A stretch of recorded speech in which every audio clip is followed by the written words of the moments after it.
World history কথা চ্যানেলে সকলকে জানাই স্বাগতম। আজ আমি আপনাদের সাথে আলোচনা করতে চলেছি আধুনিক ইতিহাস চর্চার শিল্প চর্চার সম্পর্কে। কি হয়েছিল এই সময়ের ইতিহাসে। এই ইতিহাস শুধু মাত্র রাজরাজাদের যুদ্ধ বিজয়ের কাহিনী নয়, ইতিহাস হলো মানুষের সমাজ, সংস্কৃতি ও চিন্তাধারার বিকাশের একটি ধারাবাহিক রূপ। সেই ধারায় শিল্প চর্চা ছিল এক অপরিহার্য অংশ। শিল্প আমাদের জানায় অতীতের একটি সময়ের মানুষের অভ্যন্তরীণ ভাবনা।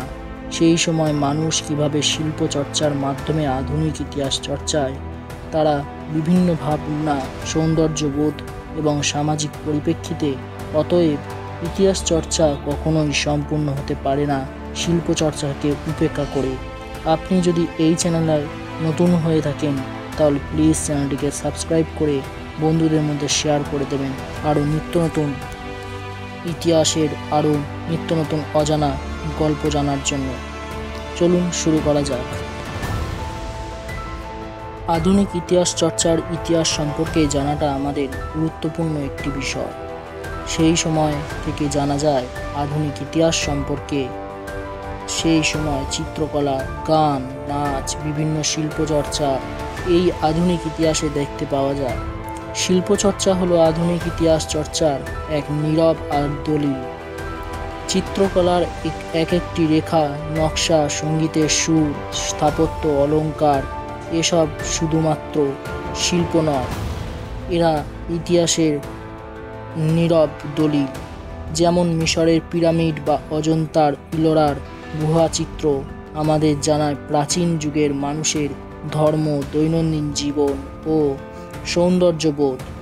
প্রাচীন গ্রীসের ভাস্কর্যে যেমন আমরা দেখি মানবদেহের গঠন নিয়ে বিজ্ঞানসম্মত চর্চার, তেমনি মধ্যযুগীয় ভারতীয় চর্চায় মন্দিরে শিল্পের মাধ্যমে ফুটে ওঠে ধর্মীয় ভক্তির মিলন।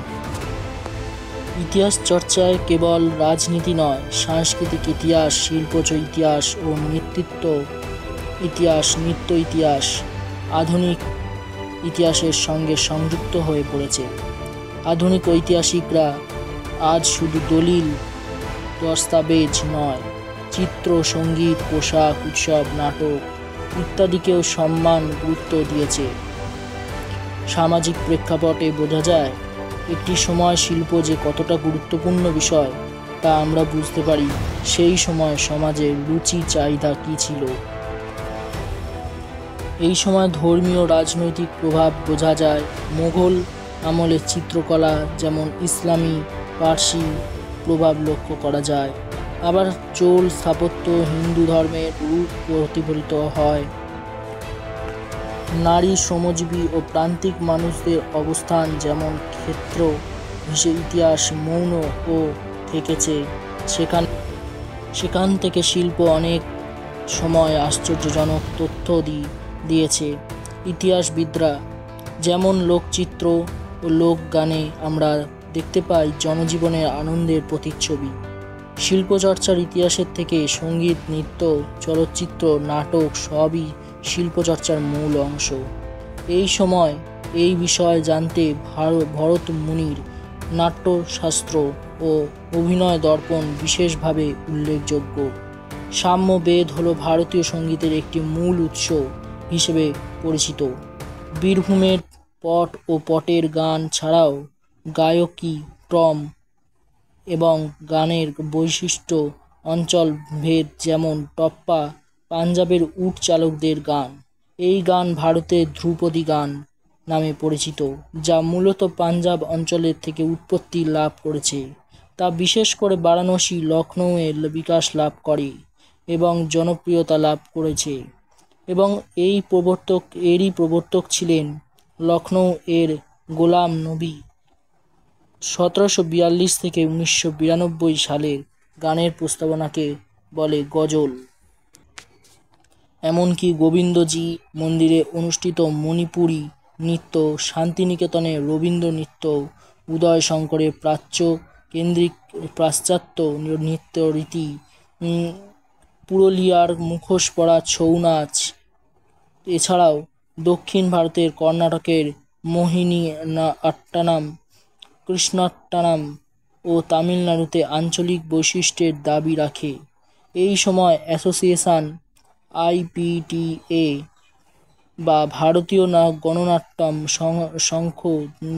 সংস্থা তৈরি করেছিলেন। এমনকি এই সময় চলচ্চিত্র, আর্ট ফিল্ম, তথ্যচিত্র, কমার্শিয়াল ফিল্মস ইত্যাদি নিয়ে ইতিহাস গড়ে উঠেছে এবং সংক্রান্ত পঠন-পাঠনকে ফিল্ম স্ট্র্যাটেজি বলা হয়। 1818 খ্রিস্টাব্দে কলকাতায় স্বল্প চিত্রে তথ্যচিত্র ছিলেন হীরালাল সেন ও মতিলাল সেন, আর শিল্পচিত্রে দাদাসাহেব ফালকে পুরস্কার দেবার রীতিও আছে। প্রথম চিত্র হল পুণ্ডলিক, যা 1912 এর মে মাসে প্রকাশিত হয়েছিল।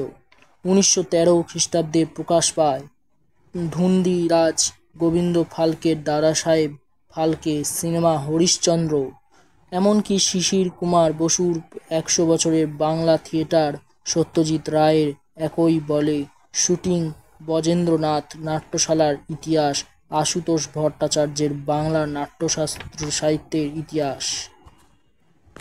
এই আধুনিক ইতিহাস চর্চা করলে আমরা ভারতের বিভিন্ন নৃত্যশিল্প, কাব্য, নাটক, চলচ্চিত্র, বিভিন্ন মৃৎশিল্প সম্পর্কে আধুনিক ইতিহাস চর্চায় পেয়ে থাকি।